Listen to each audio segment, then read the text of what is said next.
She was only 19 years old, but she already thought she was better than everyone else. Her father owned a successful company, and she had everything a girl could dream of: designer clothes, diamond jewelry, and the latest phone. Wherever she went, people noticed her golden high-heeled shoes, which she wore proudly. But her pride was dangerous. If she saw a classmate wearing simple clothes, she'd whisper, "She looks so cheap." If a waiter accidentally spilled water, she'd roll her eyes and say, "Do you even know how to do your job?" Her father, Mr. Rahman, watched her behavior with a heavy heart. He had worked his way up from poverty, but she had never seen that side of life. One evening, after hearing her insult a taxi driver for his old smelly car, Mr. Rahman decided it was time for a lesson.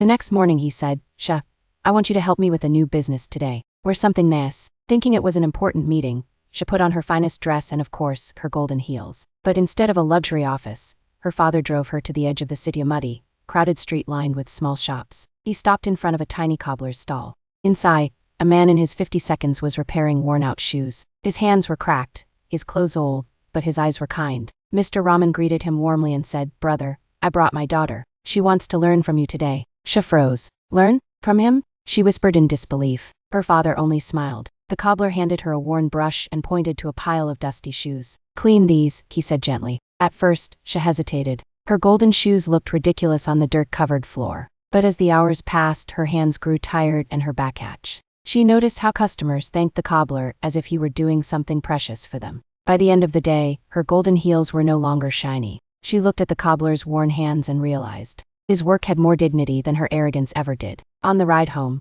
she whispered, "I'm sorry, Dad." Her father smiled. "Real value, Sha, is not in what you wear but in how you treat people." That day, the golden shoes went into her closet and never came out again.